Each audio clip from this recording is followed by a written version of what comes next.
একজন খুনি, যার খুনের পরিমাণ একটি বা দুটি নয়, মোট 931টি। তার অস্ত্র ছিল শুধুমাত্র একটি ছোট হলুদ রঙের রুমাল। প্রায় 190 বছর আগের একটি ঘটনা আপনাদের বলছি। সালটি ছিল 1835-এর জানুয়ারি মাস। শীত তখন বেশ জাঁকিয়ে পড়েছে। বর্তমানের উত্তরপ্রদেশের পূর্বাঞ্চল এলাকার একদল ব্যবসায়ী এক গ্রাম থেকে আরেক গ্রামে চলছে। সাথে রয়েছে প্রচুর পরিমাণ নগদ অর্থ ও বিভিন্ন ব্যবসায়িক জিনিসপত্র। কিন্তু এই দলটি হঠাৎ করেই একদিন রাত্রে উধাও হয়ে যায়।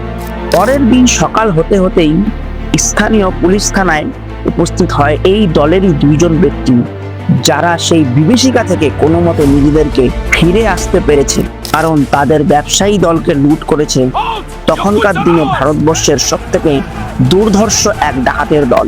আর এই দলের যে সর্দার ছিল তার নাম হলো সৈয়দ আমির আলী, যে ইতিহাসের পাতায় ঠগ বেরহম নামে পরিচিত, অর্থাৎ যে কোনো সময় কোনো ব্যক্তিকে রেহাই দিত না। সেই থেকেই তার নাম হয়েছিল বেরহম। সালটি 1820 থেকে 1840।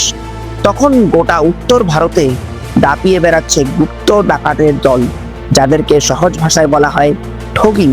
এরা মূলত জঙ্গলের মধ্যে লুকিয়ে থাকতো এবং হঠাৎ করেই কোনো যাত্রী দলের উপর আক্রমণ করে তাদেরকে হত্যা করত এবং তাদের সমস্ত সম্পত্তি লুট করে নিত। লর্ড উইলিয়াম বেন্টিকের আদেশে 1835 খ্রিস্টাব্দে তৎকালীন পুলিশ প্রধান উইলিয়াম স্লিম্যান একটি বিশেষ অভিযান শুরু করে এই দস্যুদের দমন করার জন্য। ঠিক ওই বছরই জুন মাসে উত্তরপ্রদেশের এক গোপন ডেরা থেকে পুলিশ গ্রেপ্তার করে এই সৈয়দ আমির আলীকে। এই সৈয়দ আমির আলী মূলত ছিল অযোধ্যার বাসিন্দা।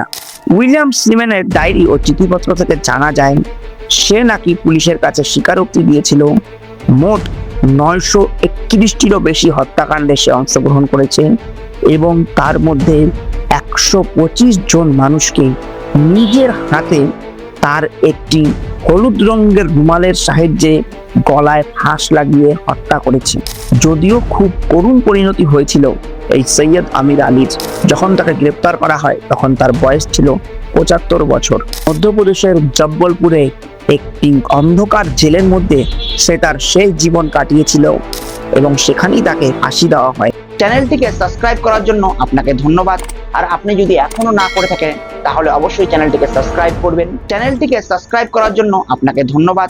আর আপনি যদি এখনো না করে থাকেন তাহলে অবশ্যই চ্যানেলটিকে সাবস্ক্রাইব করবেন।